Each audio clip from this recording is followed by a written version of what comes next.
pessoal, 5 minutinhos aí de tolerância, né? Vamos dar início aí à nossa conversa. Então, né, vou só me apresentar de novo, mas acredito que todos já me conhecem aí da nossa outra aula. Eu sou a professora Franciele Forigo, né? Tenho a formação aí na parte de tecnologias, né, de informática e tatuo aí vários anos já nos cursos de educação à distância. Então, hoje a gente vai trabalhar um pouquinho sobre os dois outros capítulos, né, que estão na decorrência da nossa disciplina. E aí vamos revisar um pouquinho também o que a gente já viu, o que nós já, né, pensamos sobre essa questão dos fundamentos da EAD, né? Lembrando que a gente está trabalhando com aquele material base da CETEC, né? E aí, enquanto professora, sempre tento produzir algum material complementar, né, em cima daquela mesma temática, deixando alguns materiais complementares para quem quiser aprofundar as leituras, e complementando os seus conhecimentos. Então, eu vou compartilhar minha tela aqui.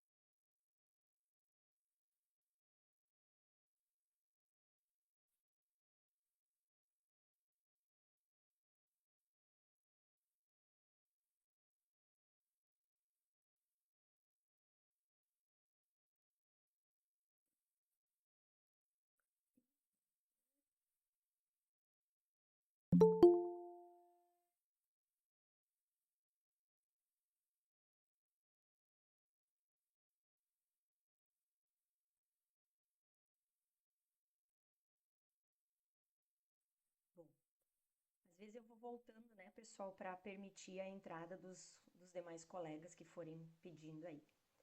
Então, aqui estamos na nossa disciplina, né? Vou só dar uma revisadinha aqui para a gente entender tudo de novo. Então, nós tivemos o capítulo 1. Deixa eu ampliar aqui um pouquinho para vocês. O capítulo 1, onde a gente discutiu um pouquinho sobre o desenvolvimento histórico da educação à distância. Então, falamos sobre a questão, né, dos conceitos fundamentais nesse capítulo, né? Os conceitos fundamentais da EAD, a separação do tempo e espaço, flexibilidade, autonomia, organização, né? O uso de tecnologias digitais. Falamos um pouquinho sobre as gerações da EAD, né? E aí ele trouxe as 5 gerações.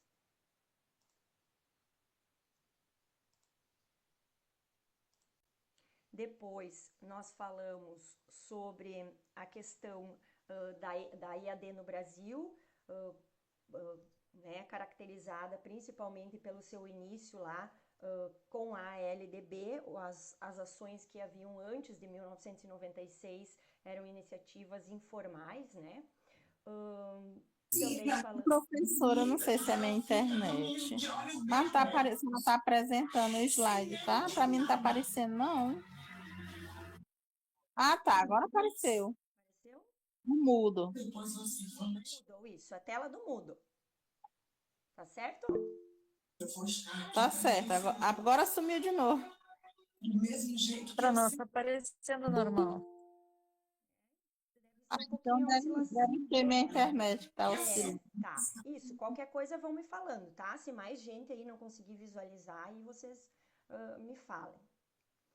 Tá? E por fim, então, a gente falou sobre a questão da democratização, né, da internet no quesito de atingir grupos que não tinham condições de estudar, né? Então, essa foi a intenção da criação do EAD também, dos cursos EAD, mas também a gente, né, ficou um pouco preocupado com a questão da qualidade, né? Então, foi isso que a gente comentou nesse primeiro capítulo. O segundo capítulo, então, ele tratou sobre a regulamentação da EAD. Então, nesse capítulo aqui, a gente trabalhou um pouquinho sobre todos os marcos normativos, né? O que foi surgindo no decorrer do tempo aí. Eu vou abrir aqui só para vocês visualizarem. Então, Então, a gente trabalhou desde a regulamentação, a questão das modalidades, né, que existem tanto no EAD quanto no sistema presencial. Falamos do sistema UAB e também do ETEC, né, que foram os principais impulsionadores da EAD no Brasil. E aí a gente, né, viu todos os marcos normativos. Então, desde a LDB até hoje o nosso mais recente aqui, que é o novo marco regulatório, que ainda estamos estudando, estamos tentando implementar, né? As instituições, se eu não me engano, elas têm até início de 2027 para se ajustar. Então, aí todas as instituições estão tentando se organizar em cima dela. Então, hoje,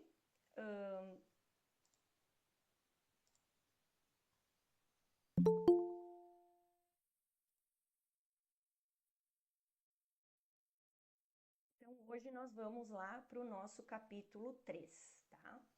O capítulo 3, então, ele vem aí trazendo algumas questões de conceituação e definição da EAD.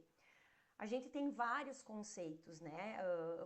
Várias siglas que se referem a cursos online, cursos à distância, e às vezes a gente pode confundir isso. E o que os autores quiseram trazer aqui nesse capítulo é que a EAD ela tem uma certa característica especial dela, né? Que ela não é um ensino remoto, que ela não é uma educação aberta, que ela não é um e-learning, mas ela tem princípios próprios dela, né? E que se a gente conduzir a partir desses princípios, com certeza a gente terá melhores resultados. Então, eu vou apresentar aqui e vou fazer um recapitulado desse capítulo, tá, pessoal? Qualquer coisa vocês me interrompam que eu não estou visualizando vocês. Então, a gente vai falar um pouquinho, sobre todos esses conceitos. EAD, ensino remoto emergencial, que é o ERE, né? O ensino híbrido e tudo isso buscando uma ligação com a educação profissional e tecnológica. Então, aqui até nesse slide a gente chamou de sopa de letrinhas, né? Por quê? Porque é um monte de sigla que a gente chega a se confundir de tanta sigla que existe. Mas o que a gente tem, né? Na verdade, é uma proliferação desses termos de modalidades de educação à distância que utilizam tecnologias. Então, a maioria delas vem com essa característica por trás, que é a utilização de alguma questão tecnológica, mediação por tecnologias. E aí a gente tem, né, como reconhecidas como modalidades de ensino a educação à distância, né, que seria a EAD, o ensino remoto emergencial, que foi lá no período pandemia, 2019, 2022, 2023, né? Depois nós temos a questão das ferramentas e os ambientes, onde entram os ambientes virtuais de aprendizagem e os ambientes dos cursos MOOCs, que também são ambientes virtuais de aprendizagem, só eles têm uma formatação um pouco diferente.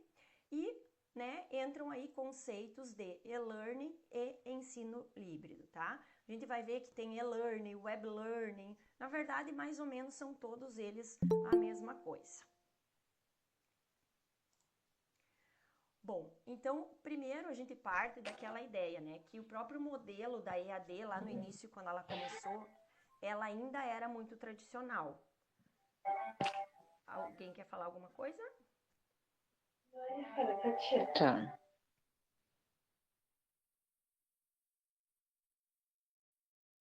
só...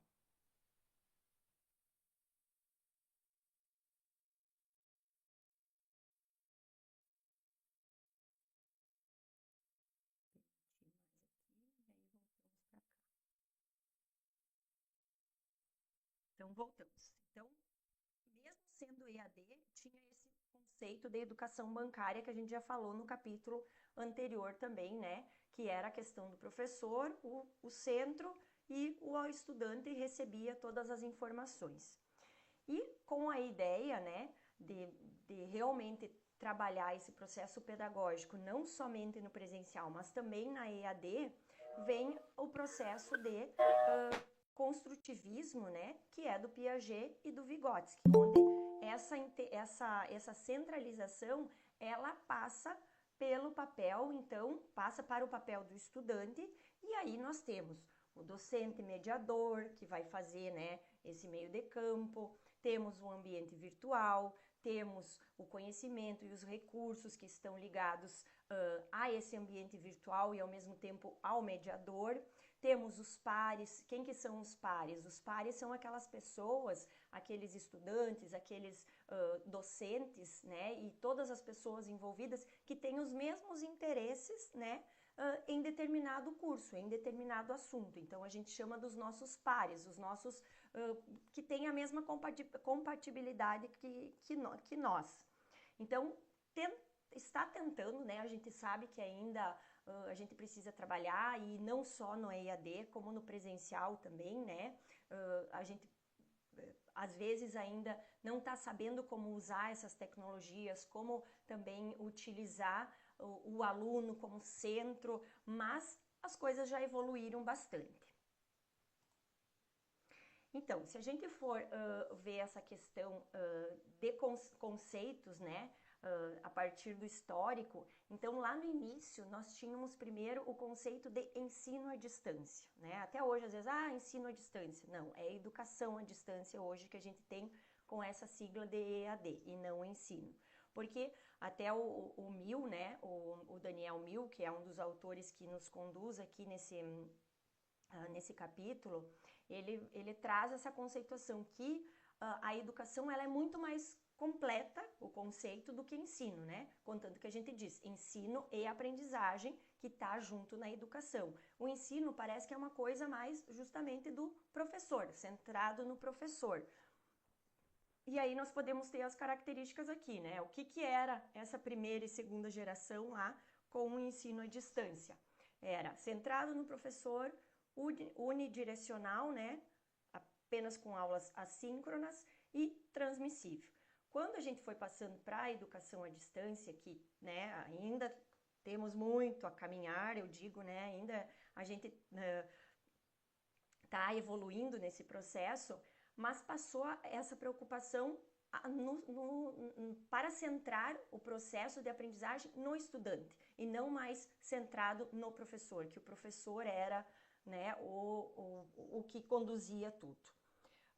E aí ele já passa a ser multidirecional, com aulas síncronas também, né, com o apoio aos ambientes virtuais de aprendizagem e pensando num processo de ensino-aprendizagem muito mais construtivista e colaborativo, né? Por isso que hoje a gente tem um fórum onde vocês conversam entre vocês, a gente está tendo essa aula síncrona aqui, né? Diferente do que antes, quando nós tínhamos apenas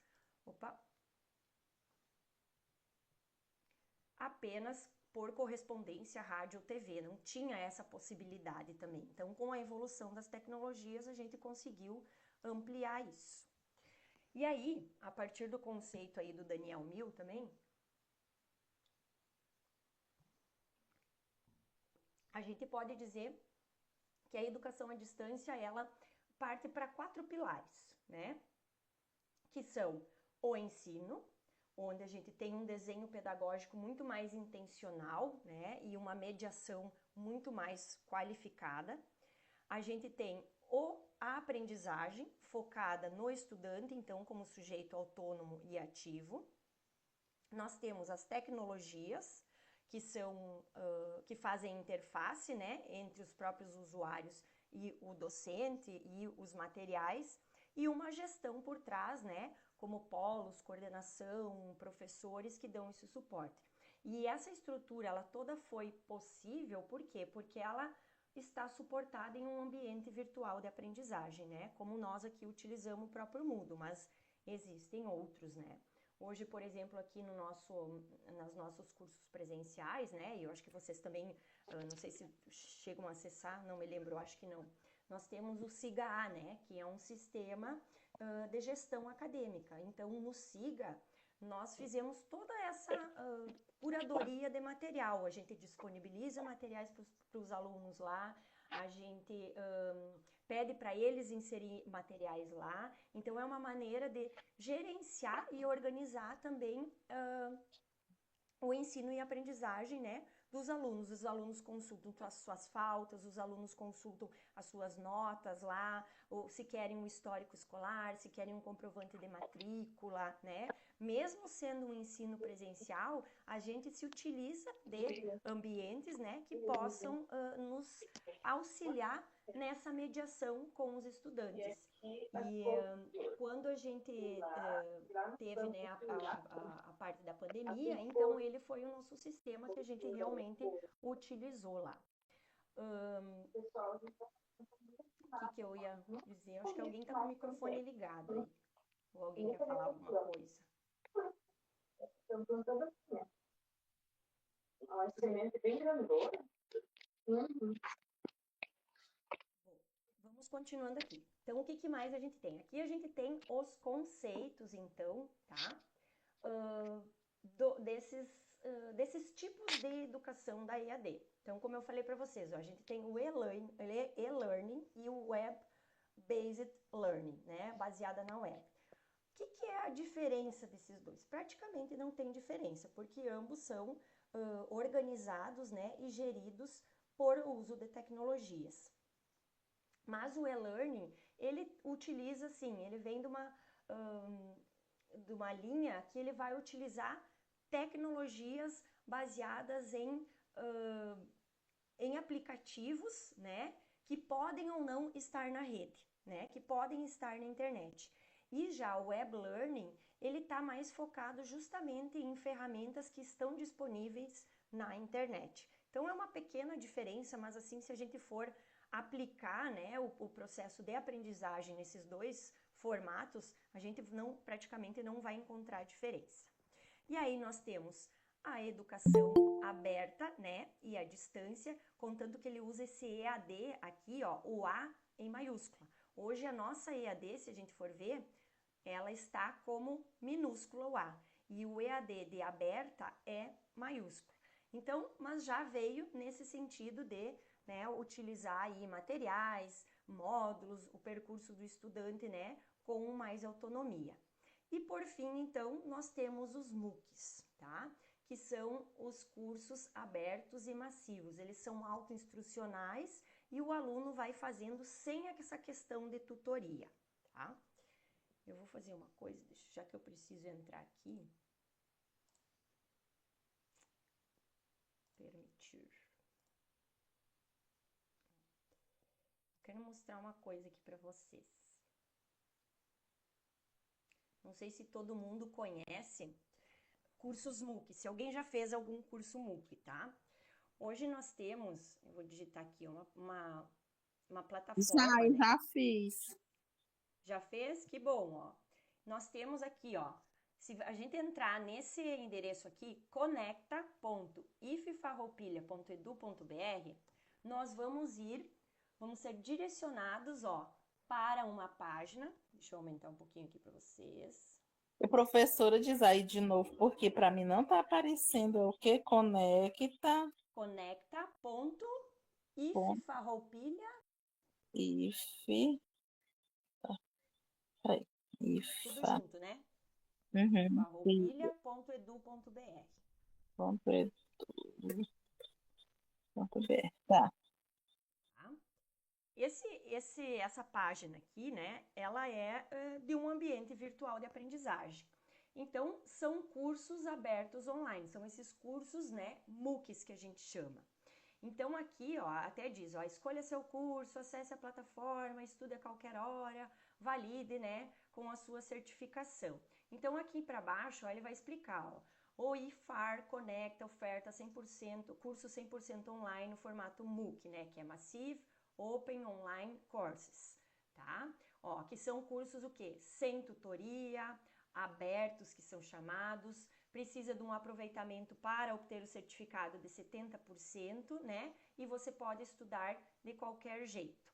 Então, olha só, aqui a gente tem vários cursos, de ciências da saúde, ciências exatas, gestão e negócio, tecnologias, né? Tem vários. Aí a gente pode ir clicando aqui e escolher. Então, ó, para você acessar, ó, você ainda não se identificou. Vocês vão clicar aqui e, ó, eu já tenho acesso, tá? Por isso que ele já vem com o meu usuário aqui com a minha senha. Mas para vocês vão clicar aqui, ó, criar uma conta, ó, tá? Não precisa fazer cadastro, vocês não vão receber nada. Claro, depois recebem um e-mail de confirmação, mas faz tudo direto aqui pela própria plataforma. Aí vocês vão se cadastrar aqui, colocar todos os endereços, todos os dados bem certinho, tá? Para esse cadastro aqui. E aí vocês vão conseguir entrar. Eu vou entrar aqui só para mostrar para vocês. Ó, vocês vão entrar aqui num painel de cursos, tá? Ó, se eu vier aqui na página inicial, eu vou para aquela página normal. Então, por exemplo, vou ver aqui, eu quero um curso de tecnologias. Vamos ver o que tem aqui. Ó, tem um curso de AutoCAD e um curso aqui, outro tecnologias. Então, o que a gente vai fazer? A gente tem que clicar ali e tentar se inscrever nesse curso. Vamos ver o que mais tem aqui. Formação em EAD. Ó, então, eu tenho formação em EAD, mudo para educadores, introdução à mediação pedagógica EAD. Aí você vai escolher o curso que você quiser, né?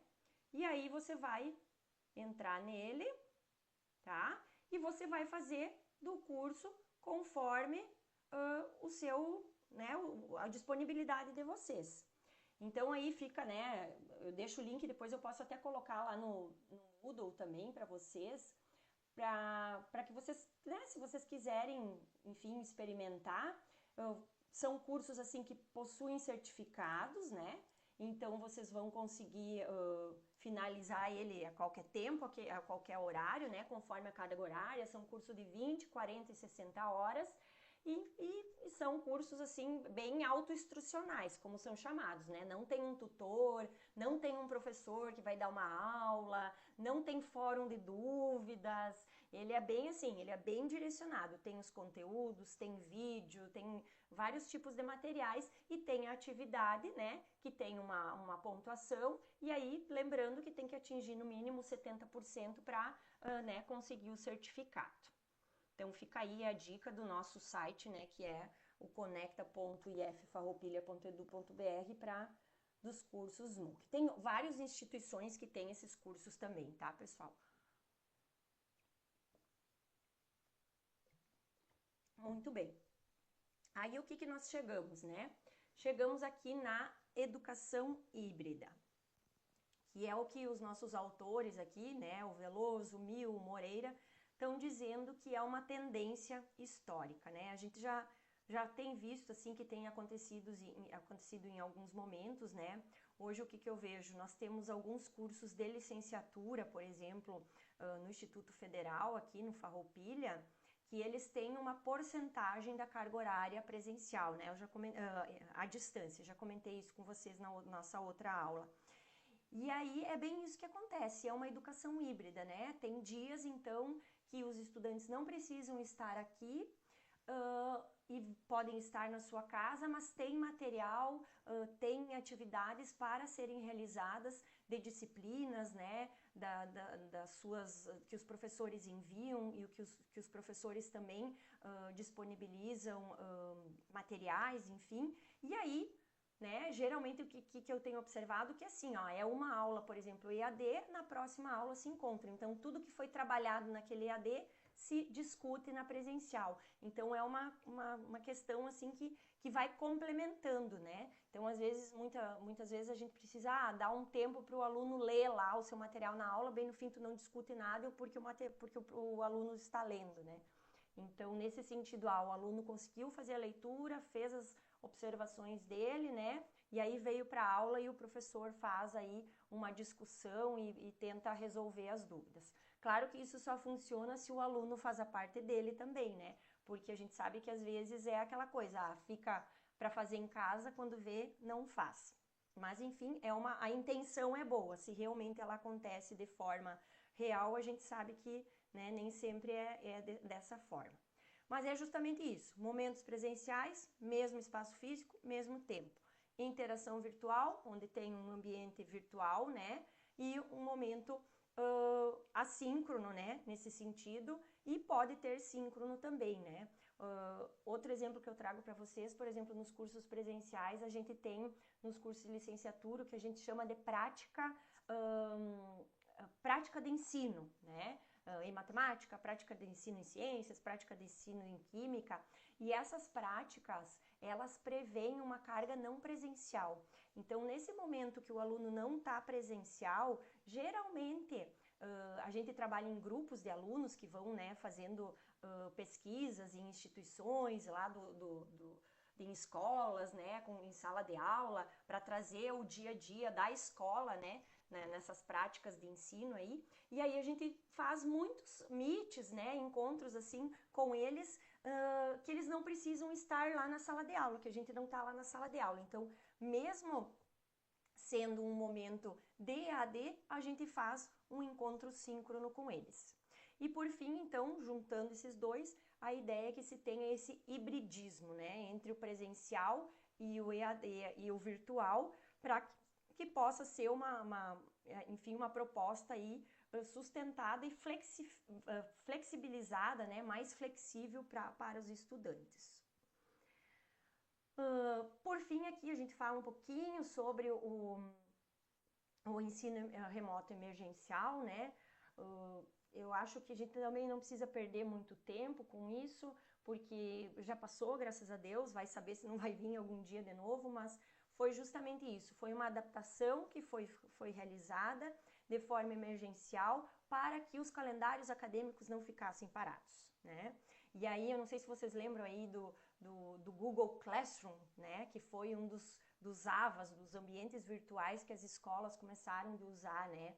E eu até hoje comento, eu achei tão estranho assim que hoje muito difícil algum professor usar. Então, ele foi realmente uma proposta para esse ensino, deixa eu puxar isso aqui para baixo, para esse ensino emergencial, né?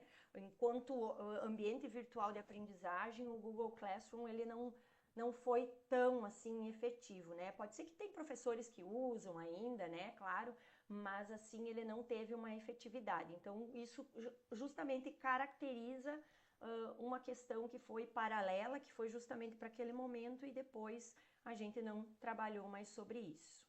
E aí também eu me lembro, né, que a gente trabalhava com os alunos, então fazíamos encontros síncronos, né, a partir do Meet também. E aí era bem isso, que o que eu tinha pensado para minha aula presencial, eu tentava trabalhar na minha aula que era online, né, e muitas vezes não funcionava. E outra coisa que a gente também percebeu, assim, que muitos professores passavam muitos materiais para os estudantes, né? Passavam artigos para leitura, passavam assim, ó, tipo, massificavam os estudantes porque achavam que era só postar ali e os estudantes iam ter que dar conta, né? E a gente sabe que não é assim, que é da mesma forma. Como o aluno tem tempo em sala de aula, ele tem o seu tempo estando em casa também. Então, aqui, né, o que a gente tem? Só uma matriz diagnóstica comparando a educação à distância com o ensino remoto. Então, a educação à distância, ela tem uma estrutura, né, organizada e concebível. O ensino remoto foi só uma transposição emergencial. A EAD tem AVAs, que são robustos, né, foram improvisados a partir de webconferências, smartphones, né? Sim, a gente sabe que teve escolas, né, que teve que adaptar aí a metodologia, materiais adaptados, produzidos, né, bem pensados, momentos síncronos e assíncronos. E lá no ensino remoto era justamente isso, o material que o professor tinha pensado para o presencial, ele acabava, né, disponibilizando para o seu aluno nesse formato à distância. E a educação à distância, ela é uma modalidade, né, regulamentada e no ensino emergencial foi uma medida temporária. Então, o que a gente, né, fecha aqui é essa questão que a gente sabe que a tecnologia ela é muito importante, graças a Deus que com os ambientes virtuais de aprendizagem a gente conseguiu melhorar e qualificar as nossas ações, né, tentando transformar muito mais uma aprendizagem que era transmissiva em uma aprendizagem construtivismo, né? E por isso que cada vez a gente precisa utilizar ferramentas, né, que nos dê esse apoio, mas de nada adianta a gente utilizar ferramentas modernas e ter mentalidades antigas, né? Então a gente tem que sempre pensar nesse lado. Aqui ele só traz isso está no material de vocês, né? Uma história e o estudo de caso, né? Do jovem, enfim, que teve sua primeira experiência no EAD na época da pandemia e deu tudo errado, porque ele não gostou, não aprendeu, né? Não funcionava a internet e aí foi realmente uma tragédia para ele, né? E aí a gente deixa a pergunta, por que o Gabriel fracassou no ensino emergencial, né? Remoto emergencial, e como a verdadeira EAD teria mudado a sua trajetória, se tivesse sido organizada de forma correta, tá? Então aqui, claro que a gente teve questões, né, de exposições exaustivas, né, via webconferências na época do ensino remoto, horários bem rígidos que às vezes não, né, os alunos não conseguiam até acompanhar, flexibilizar as suas aulas, uma postura bem passiva, né, a partir dessa educação bancária, e na EAD a gente tem uma proposta totalmente diferente, né, que é com um design de aprendizagem muito mais adaptado, né, com microconteúdos, flexibilidade temporal e centralidade no estudante a partir de ferramentas que possam ser interativas e que fazem o compartilhamento de informações, graças aos ABAs. Tá? E se a gente for levar então a nossa missão da EAD para a educação, né, profissional e tecnológica, a gente vê que é muito mais uma questão que se trata de questões socioculturais, políticas e pedagógicas, né? Porque a gente pretende envolver um número muito mais maior, né, de pessoas do que realmente a gente conseguiria fazer no ensino presencial. Mas claro que com isso a gente precisa ter uma qualidade, né, nos nossos materiais, e também um papel do gestor ativo, né, e que consiga apoiar essas ações dos professores, tutores e todas as equipes que trabalham na educação à distância. Por fim, então, né, qual a educação à distância que a gente está construindo, estamos tentando, como eu venho dizendo para vocês, a gente está cada dia melhorando, mas ainda temos muito para percorrer. Mas é justamente isso, é reconhecer, né, diferenciar metodologias emergenciais do que realmente são designs estruturados, é transitar entre abandonar os conhecimentos, uma transmissão unidirecional, para que a gente possa levar informações mais construtivistas, né, fazer com que vocês possam realmente pensar e refletir sobre o que está sendo tratado e o que está sendo trabalhado, e poder hibridizar os tempos, fazer momentos virtuais, momentos físicos, né, com intencionalidade pedagógica. Então, nessa primeira parte aí, pessoal, nós reduzimos, né, e sintetizamos as informações a partir do material que foi disponibilizado. E aí, claro, né, depois aqui, vocês nessa aula, vocês têm mais materiais aqui. Eu deixei também, eu quis colocar esse vídeo aqui, tá? Esse vídeo que tá aqui, ó, vídeos sistematizando, também ele faz um apanhado sobre as informações, né? Eu acho que ele tem 6 minutos, sobre as informações que estão nesse nosso capítulo aqui, tá? Tudo certo aí? Alguma dúvida, alguma pergunta? Como é que tá nosso tempo? Bom, vamos para o próximo capítulo, então, tá? Pessoal, aqui, ó, só para falar sobre esse capítulo 3, a gente tem uma atividade avaliativa também, que vale 2 pontos, tá? Que é, vocês têm que entrar lá, eu sempre acabo deixando 2 tentativas, então, para que vocês consigam, né, fazer uma vez, e se precisar revisar, vocês consigam revisar também. Então, não vão deixando, né, todas as atividades. Todas as aulas aqui a gente teve uma atividade, né? Desde o capítulo 1. O capítulo 1 a gente teve esse fórum interativo, que vale 1 ponto, tá?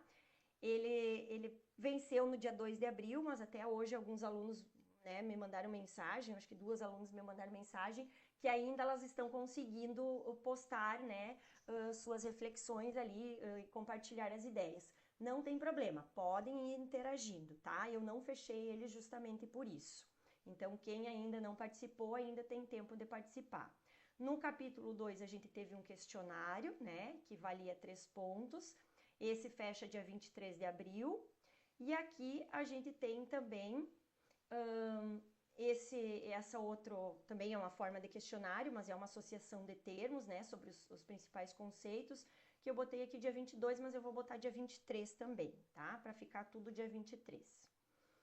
E aí, por fim, então, no capítulo 4, tá? O capítulo 4 não tem atividade, essa eu dei uma folga para vocês, porque no capítulo 5 a gente vai ter mais uma atividade final, então, mas a gente, né, está pontuando um pouco aqui nesse capítulo que ele vem discutindo sobre a questão da organização do trabalho pedagógico, né? E aí ele trabalha com um conceito que nós já vimos lá no primeiro capítulo, que se chama polidocência, né? Um conceito do Daniel Mill.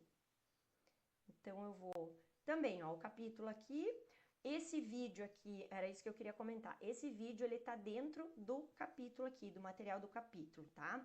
Mas eu puxei ele para fora porque eu achei ele bem interessante, tá? Então vale a pena aí, ele é meio longuinho, acho que ele tem uns 30 minutos, mas é o Daniel Mill falando sobre essa questão da polidocência, né, e da educação à distância. Ele é um dos nossos autores chaves aí dessa nossa disciplina. E aqui, então, tem um resumo, assim, em forma de texto, né, sobre os pontos chaves também desse nosso capítulo. Como atividade, a professora colocou aqui, né, um fórum de dúvidas, caso alguém tenha alguma dúvida, mas ele não vale nota, e aí alguns materiais complementares. Então, só para finalizar aqui, vou ser bem sucinta, prometo, tá? O que a gente vai trabalhar? Então, esse capítulo, ele fala dessa questão de como é que começou lá a própria educação à distância e ela vem se transformando nessa questão da polidocência. Então, esse é o processo, né? Vem de um processo educacional como se fosse industrial, aquela coisa massiva, né? Que o funcionário trabalhava tantas horas, tanto tempo, fazia tal coisa, então era isso que vinha. Ah, tinha que estudar tanto tempo, em tal local, e aí a EAD ela foi tentando se adaptar. Então, o primeiro passo foi essa democratização e a escala massiva, quando com a própria UAB e a RedeTech, né, se tentou ampliar esse acesso, que foi uma coisa boa, né? Graças a Deus que teve isso, mas também se perdeu um pouco o norte, né? E aí o que aconteceu? Se despersonalizou e se precarizou alguns cursos, né? E algumas questões da própria educação, que agora, né, a gente está retomando. Então, é o paradigma industrial, né? Da EAD como fábrica, onde a gente tinha o quê? Uma organização, né, a partir da teoria de industrialização do Otto Peters, onde o Fordismo e o Taylorismo, né, que são conceitos lá da administração, foram trazidos para a sala de aula virtual, né? Muito mais até do que para a sala de aula presencial. Mas nesse conceito, então, tinha uma racionalidade técnica, onde uma divisão rígida, especializada, cada um na sua função, etapas cronometradas, né, tal dia, tal hora, e aí da mesma forma com uma otimização de recursos e gastos, por isso que tentou se massificar, porque daí eu reduzo gastos, tanto humanos e quanto tempo, né, pegando mais gente, abrangendo mais gente. Então, esse é o foco massivo desse tipo, nesse formato de educação. Nesse momento, então, a gente tinha justamente a educação bancária, que a gente já falou do nosso Paulo Freire, né? Despersonalização, dissociação entre teoria e prática, e o aluno como produto final apenas para atingir a sua certificação, né? E aí a gente entra um pouco nesse conceito de polidocência, que o que é a polidocência? É justamente isso, é quando a gente tem vários atores, né, vários professores dividindo as suas funções, várias pessoas, várias funções na função de professores. Então a gente tem o professor formador, a gente tem o professor conteudista, a gente tem o tutor virtual ou o presencial, e todos esses vão ajudando a organizar essa educação para o estudante. A gente também tem a participação de professores não docentes, né, de agentes não docentes, que são, por exemplo, os designers instrucionais. Por exemplo, esse modelo que vocês têm ali do material, né, que é disponibilizado pela CETEC. Isso deu, com certeza, um trabalhão para ser produzido. Precisou de designers, precisou de equipe multidisciplinar, revisores técnicos, né, formatação, diagramação. Então, e é um material muito bom, né? Assim, ó, fácil, a gente consegue navegar nele, ele é interativo.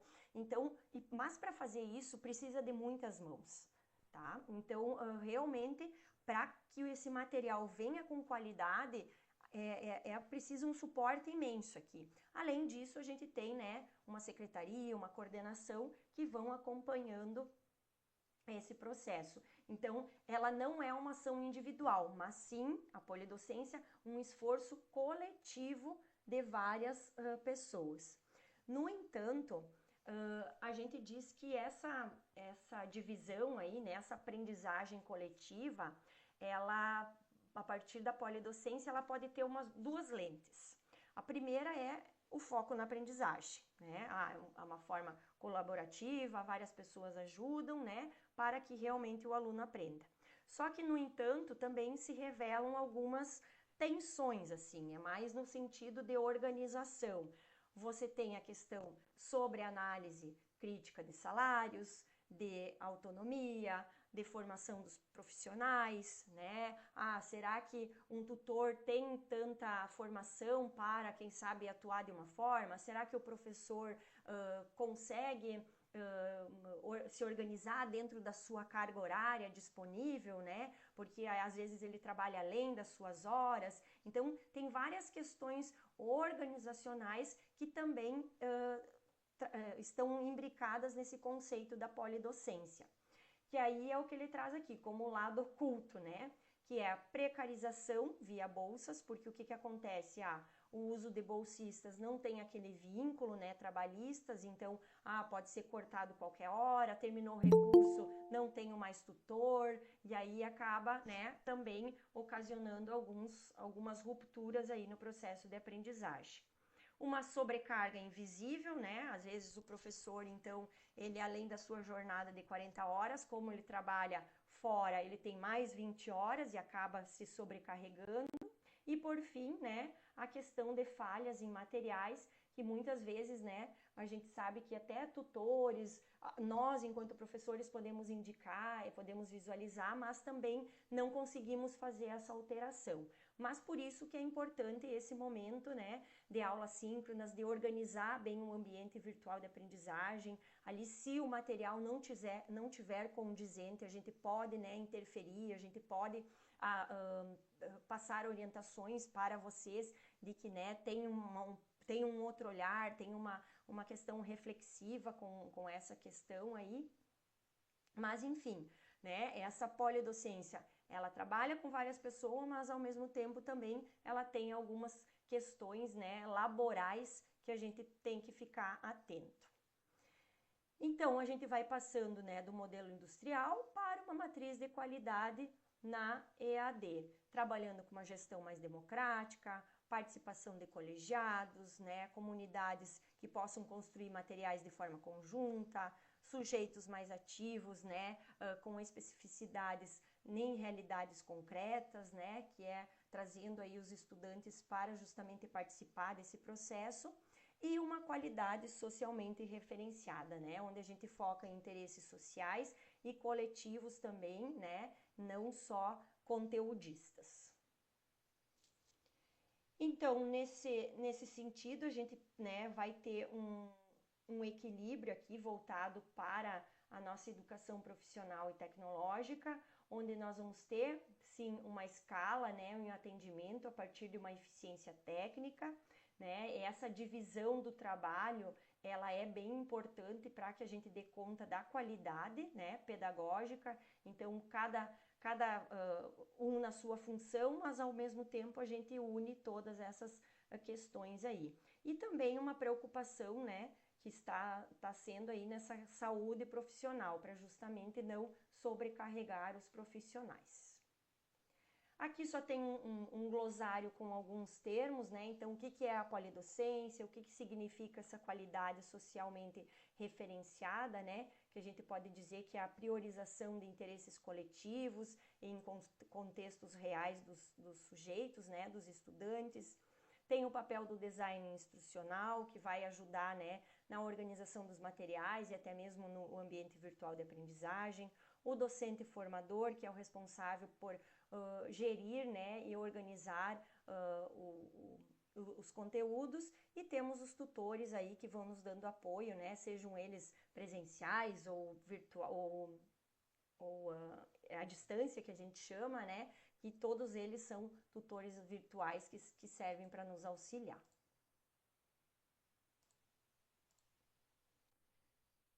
Tá bem, pessoal? Então, né, esse capítulo ele faz justamente esse aparato aí sobre as considerações da polidocência e sobre a organização do material pedagógico, né?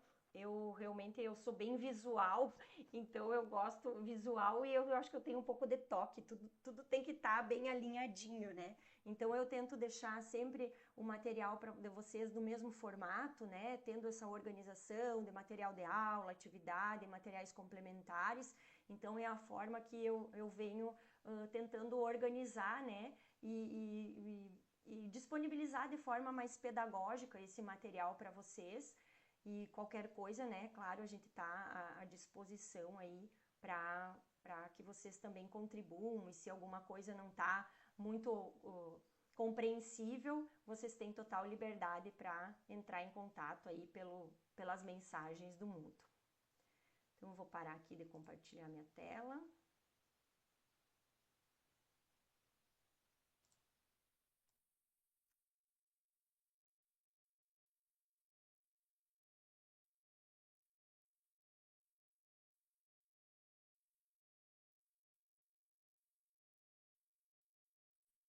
Tá? Pessoal, se alguém tiver alguma dúvida, quiser fazer algum comentário, temos uns minutinhos ainda aí, e aí vocês fiquem bem à vontade.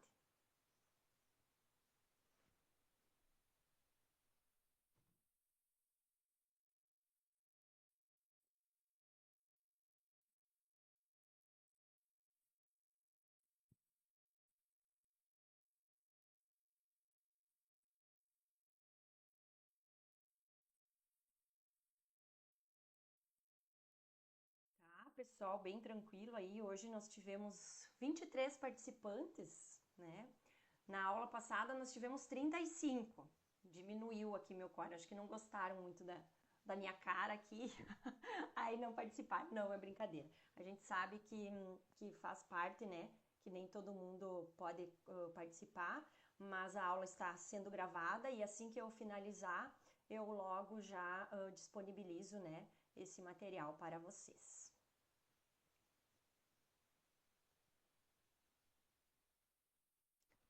Bem. Oi, professora. Sim, a aula foi bem explicativa, bem boa, né? Porque daí fica bem bom para a gente aprender mais a compreensão, né, dali do material, né? Foi muito legal. Sim, eu Muito sempre boa. tento trazer uns resumão, assim, para vocês, né? Com pontos chaves, assim, porque por mais que o material seja bem sucinto, ele é bem textual. E às vezes nem todo mundo é textual, né? Então a gente vai compartilhando. Quem gosta de ler, lê, e quem gosta de visualizar também tem essa possibilidade. Ficou bem resumido, foi bom para a gente ir os tópicos, assim, para a gente compreender, ficou bem legal. Parabéns, ficou joia mesmo, parabéns. Olha, obrigada. Então tá bom, pessoal, assim, se não temos mais nada né, de dúvidas, enfim, qualquer coisa mandem mensagem aí, a gente vai, coloquem lá no fórum também, que a gente vai solucionando e né, dando retorno para vocês. Tá certo? Então tá, então eu vou me despedindo, agradeço a participação de todos, tenham uma boa noite e até a próxima, tá? Final do mês a gente tem mais um momento aí para fechar a disciplina. Até mais, gente. Boa noite, Boa tá? noite. Até mais, boa noite. Boa noite.